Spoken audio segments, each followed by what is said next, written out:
سرور کہوں کہ مالک و مولا کہوں تجھے، آگے خلیل کا گل زیبا کہوں تجھے، اللہ تیرے جسم منور کی تابش ہے، اے جانے جا میں جانے تجلا کہوں تجھے، لیکن رضا نے ختم سخن اس پہ کر دیا، خالق کا بندہ خلق کا آقا کہوں تجھے۔ یہ حسن ظاہری رسول پاک صلی اللہ تعالیٰ علیہ وسلم کی آخری بات میں بڑی تیزی کے ساتھ بیان کر کے اپنی تمام کر دینا چاہوں گا۔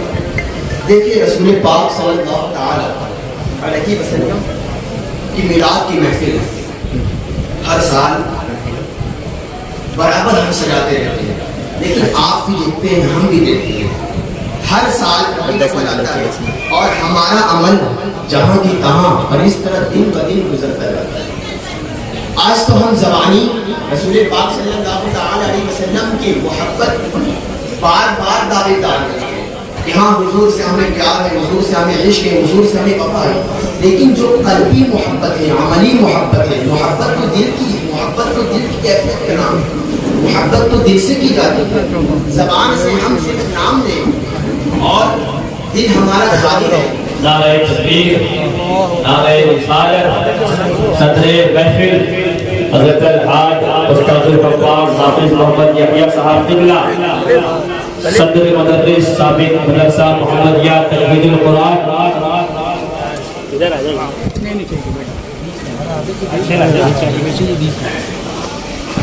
ہم ایک طرف تو حضور کی محبت کا دعویٰ بھی کرتے ہیں، دوسری طرف نمازوں سے دور ہم رہے۔ ہم ایک طرف حضور کی محبت کا دعویٰ بھی کرتے رہے، اپنی زبان سے گالی گلوچ ہم کرتے رہے۔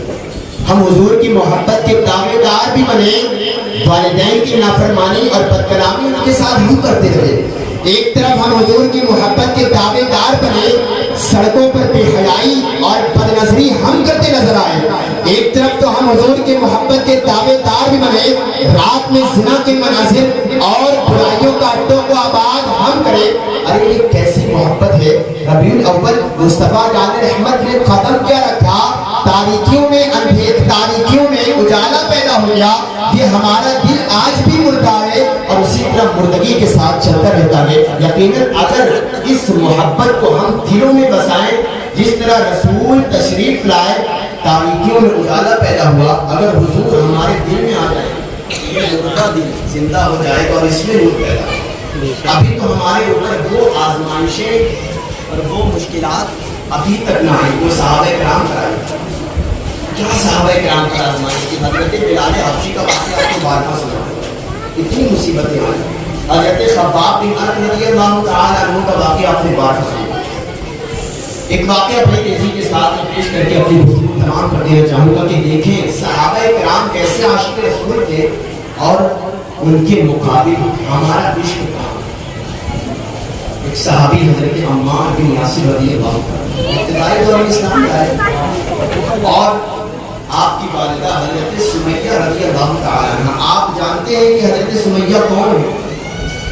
امت مسلمہ کی اگر کوئی پہلی شہیدہ ہے وہ حضرت سمیہ رضی اللہ تعالیٰ عنہ، یعنی پوری امت میں سب سے پہلی اگر کوئی شہادت ہوئی تو وہ کسی مرد کی نہیں بلکہ عورت کی۔ یہ عورتوں کو شرف حاصل ہے کہ حضرت عمار بن یاسر کی والدہ حضرت سمیہ رضی اللہ تعالیٰ عنہ مصطفیٰ جان رحمت کے دامن کو تھاما رہا، چھوڑا نہیں اور اسی طرح شہید ہو گئی اور ابو جہل کے نیزے نے آپ کو شہید کر دیا۔ جب ایسی ماں کی تربیت اور ایسی ماں ہوتی ہے، جب بچہ پیدا ہوتا ہے تو وہ حضرت عمار بن یاسر جیسا صحابی ہے۔ کون ہے حضرت عمار بن یاسر؟ حدیث میں بھی آپ کا واقعہ موجود ہے اور طبقات الکبریٰ میں بھی یہ روایت موجود ہے کہ حضرت عمار بن یاسر رضی اللہ تعالیٰ مکے کے مشرکین آپ کو اتنا ستاتے کبھی آپ کی بھٹی پر آپ کو لکھا دیتے، یہاں تک کہ مورخین نے لکھا ہے کہ جو آپ کا کوئلہ ہوتا ہے حضرت عمار بن یاسر کے بدن میں اتنا چبھایا جاتا کہ آپ کے بدن میں سوراخ کر دیا، آپ کے جسم کی چربی گل گل کر کوئلے کو ٹھنڈا کر دیا۔ اتنا حضرت عمار بن یاسر کو ستایا جاتا ہے، لیکن زبان پر جملہ کیا ہوتا ہے؟ جانے نکال لو لیکن مصطفیٰ کا دامن میں چھوڑو ایسا۔ ایک مرتبہ آپ کو اسی طرح انگاروں پر لٹایا جا رہا تھا، مشرکین آپ کو شدید تکلیف دے رہے تھے کہ راستے میں اللہ کے رسول کو گزر رہے تھے اللہ کے رسول۔ حضرت عمار بن یاسر نے اپنی نم آواز میں روتے روتے کہا یا رسول اللہ یا رسول یا رسول اللہ نظر کرم فرمائے. اللہ کے رسول صلی اللہ علیہ وسلم نے دیکھا, آنکھ میں آنسو آ گئے, اور ایک جملہ رسول پاک نے ارشاد فرمایا, مورخین نے ان جملوں کو آج تک اپنی کتابوں میں نقل فرمایا ہے. کیا کہا رسول پاک نے؟ یا نار کونی بردم و سلامن علی عمار کنتی علی ابراہیم, اے آگ تو میرے عمار پر ٹھنڈی ہو جا جس طرح تو حضرت ابراہیم پر ٹھنڈی ہو.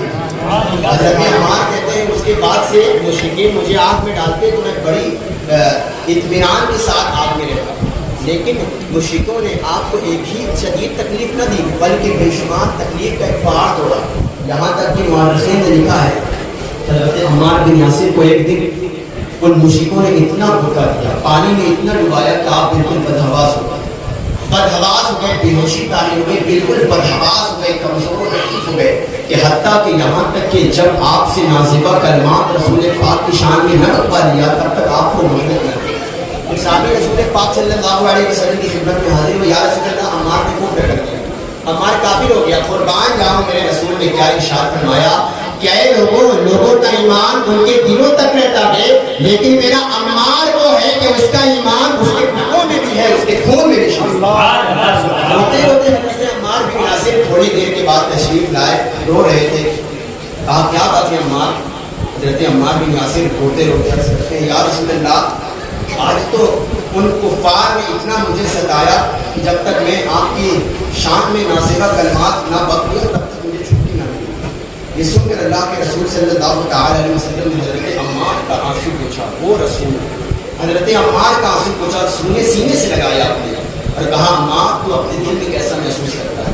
کہا اطمینان محسوس کرتا. قرآن کی سورہ نمل کی آیت نازل ہو گئی, من کفر باللہ بعد ایمانہ, من کفر باللہ بعد ایمانہ الا من اکرہ او کما قال. بلکہ مختصر اس کا مفہوم یہ ہے کہ اللہ نے حضرت عمار کے لیے قرآن پاک میں آیت مبارکہ نازل ہو گئی کہ جو اگر ظلم و زیادتی کی وجہ سے اگر کفر کر جائے لیکن اس کا دل ایمان پر مطمئن رہے تو اللہ بخشنے والا ہے, اس کا دل ایمان پر ہے. اللہ کے رسول نے ارشاد فرمایا عمار تو اپنے دل میں کیسا محسوس کرتا ہے؟ کہا یا رسول اللہ میرا دل تو ایمان سے مانتا ہے. کہا کوئی بات نہیں, اگر آگے بھی مشکل تجھے ستائے تو ایسا ہی چھوڑ دیا اللہ کے رسول. یہ حضرت عمار, کیا کبھی آپ نے سوچتے ہیں کہ ہمارے اوپر ایسی مصیبتیں کبھی نہیں ہوتی؟ ہم تو اتنی نعمتوں سے سرفراز ہونے کے باوجود بھی اللہ کے ناشکرے رہے, جبکہ قرآن کا وعدہ ہے لئن شکرتم لازیدنکم, جتنا تم شکریہ ادا کرو گے اللہ اس نعمت میں مزید اضافہ فرمائے. لیکن ہم تو آج اتنے ناشکرے ہیں. یہ حضرت عمار ہے. جب مسجد نبوی کی تعمیر ہو رہی تھی تو صحابہ کرام اٹھا کر طبقات الکبریٰ میں یہ بات موجود ہے, اور حضرت امام حضرت اسقلانی نے بھی الصحابہ میں بھی یہ بات نوٹ فرمائی. فرماتے ہیں کہ جب مسجد نبوی کی تعمیر ہو رہی تھی تو صحابہ کرام ایک ایک اینٹ اٹھا کر لے جاتے ہیں. یہ اینٹ چھوٹی والی اینٹ تو کتنی ہلکی ہوتی ہے, لیکن اس زمانے میں بڑی بڑی اینٹ ایک ایک صحابی اینٹ مشکل سے اٹھائے. لیکن قربان جاؤں رسول پاک صلی اللہ علیہ وسلم ان صحابہ کرام کو جوش دلانے کے لیے, ان کا حوصلہ افزائی کرنے کے لیے اپنے ہاتھ میں اینٹ اٹھاتے ہیں, اور صحابہ کرام کا حوصلہ افزائی کے لیے حضور علیہ السلام کی اینٹ اٹھاتے ہیں. وہ اینٹ جو ایک اینٹ صحابی سے مشکل سے ہوتی تھی, لیکن قربان جاؤں حضرت عمار نے جب حضور کو دیکھا تو حضور علیہ السلام اینٹ اٹھا کر بڑی محنت کے ساتھ لے کر جا رہے ہیں, تو حضرت عمار رضی اللہ تعالی دو اینٹ ایک ساتھ کیا. دو اینٹ بھاری اینٹ, وہ اینٹ جو صحابی سے ایک اینٹ مشکل سے اٹھتی تھی, حضرت عمار بڑی محنت کے ساتھ دو اینٹیں اٹھائی اور اپنے پیٹھ پر لاد لیا اور جھکتے ہوئے اس طرح اینٹیں لے کر جا رہے تھے. رسول پاک کا گزر ہو رہا تھا, دیکھا عمار دو اینٹ بڑی محنت کے ساتھ لے کر جا رہا ہے. پوچھا عمار, ان کے چہرے پر سے گھٹا صاف کیا, کہا عمار سارے صحابہ ایک ایک اینٹ بڑی محنت سے اٹھاتے ہیں, تو دو اینٹ کیوں اٹھاتا ہے؟ قربان جاؤں حضرت عمار نے کیا جملہ ارشاد فرمایا کہ اے رسول میں نے دیکھا, اے میرے محبوب رسول میں نے دیکھا کہ یا رسول اللہ آپ اینٹ اٹھا کر لے کر جا رہے تھے تو میرا ایمان گوارا نہیں کرتا تھا کہ یا رسول اللہ میں موجود رہوں اور آپ اینٹ اٹھائے. یا رسول اللہ یہ ایک اینٹ میں اپنی طرف سے اٹھاتا ہوں اور ایک اینٹ میں آپ کی طرف سے, ایک اینٹ میں آپ کی طرف سے اٹھاتا ہوں, ایک اینٹ میں اپنی طرف سے اٹھاتا ہوں. ہم سے تو فجر کی نماز بھی حضور کی آنکھوں کو ٹھنڈک پہنچانے کے لیے پڑھی جا سکتی. اور وہ جیت صحابہ کرام جنہیں عذاب دیا جاتا، شدید تکلیف دی جاتی، لیکن پھر بھی ان کا انداز غلامی میں شہنشاہی والی زندگی گزارا۔ ضرورت اس بات یہ جو کھانا پوری سے ہم کرتے رہے زبانی، ایسا نہیں، بالکل نہیں، بلکہ اگر حضور کی محبت اصلی اگر ہم دل میں بسائیں، ہم دنیا میں بھی کامیاب رہیں گے اور آخرت میں بھی کامیاب رہیں گے، اور جب ہم مریں گے، انتقال کریں گے، تو یہ محبت رسول کی ہمیں قبر میں بھی فائدہ دے گی اور ہمیں حشر میں بھی فائدہ دے گی۔ ضرورت اس بات کی، محفلوں کا مقصد یہ نہیں ہوتا کہ ہم آئیں اور چلے جائیں، انٹرٹینمنٹ کریں، کھائیں پیئیں، چائے پان کریں، بلکہ محفل کا مقصد ہوتا ہی نہیں، بلکہ ہر محفل میلاد کا جلسے کا مقصد یہ ہوتا ہے کہ ہم آئیں تو اپنا دل بدلے، اس دل کو تبدیل کرے، اس مردہ ضمیر کو بیدار کرے، اور اس دلوں سے کینہ، حسد، بغض کو نکالے، اور اس دل کو نور سے منور کرے۔ تو ضرورت اس بات کہ ہم یہاں سے لوٹے تو سچی توبہ کر کے لوٹے اور ایک نئی زندگی گزارنے کی شروعات کرے، کیونکہ آپ فقط شور مچانے سے نہیں کچھ ہوگا، صرف ہونٹوں کو ہلانے سے نہیں کچھ ہوگا۔ زندگی کے لیے بے موت ہی مرتے کیوں ہو، اہل ایمان ہو تو شیطان سے ڈرتے کیوں ہو، سارے غم سارے گلے شکوے بھلا کے اٹھو، دشمنی جو بھی ہے آپس میں بھلا کے اٹھو، اب اگر ایک نہ ہو پائے تو مٹ جاؤ گے، خشک پتوں کی طرح تم بھی بکھر جاؤ گے۔ اپنے اسلام کی تاریخ الٹ کر دیکھو، اپنا گزرا ہوا ہر دور پلٹ کر دیکھو، تم تو پہاڑوں کا ذکر چاک کیا کرتے تھے، تم تو دریاؤں کا رخ موڑ دیا کرتے تھے، تم نے خیبر کو اکھاڑا تھا تمہیں یاد نہیں، تم نے باطل کو پچھاڑا تھا تمہیں یاد نہیں، پھرتے رہتے تھے شب و روز بیابانوں میں، زندگی کاٹ دیا کرتے تھے میدانوں میں، رہ کے محلوں میں، ہر آیت حق بھول گئے، عیش و عشرت میں پیغمبر کا سبق بھول گئے، ٹھنڈے کمرے ہنسی محلوں سے نکل کر آؤ، پھر سے دبتے ہوئے صحراؤں میں چل کر آؤ، تاج ٹھوکر پہ رکھو، سر پہ امامہ باندھو، راہ حق میں بڑھو، سامان سفر کا باندھو، کوئی عبادت کی چاہت میں رویا، کوئی عبادت کی راحت میں رویا۔ عجیب ہے یہ نماز محبت کا سلسلہ اقبال، کوئی ادا کر کے رویا، کوئی قضا کر کے رویا۔ اللہ تبارک و تعالی ہمیں کہنے اور سننے سے زیادہ عمل کرنے کی توفیق عطا فرمائے۔ جو کچھ بیان میں قصداً سہواً غلطی ہوئی ہو مولا معاف فرمائے، استغفر اللہ ربی من کل ذنب و اتوب الیہ، وآخر دعوانا الحمد للہ۔